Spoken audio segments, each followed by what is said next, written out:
Gagabi na naman, matinding laban na naman sa utak tsaka sa emosyon. Tapos mahaba pang pag-iyak na naman na walang nakakakita, walang nakakaalam. Kasi kung ipapaalam mo nga naman, kung sasabihin ko nga naman sa iba, pagtatawanan lang ako.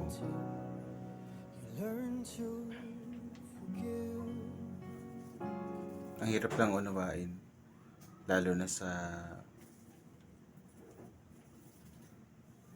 sistema namin mga lalaki,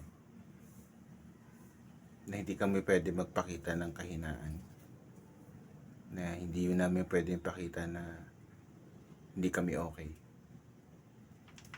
Gaya ngayon,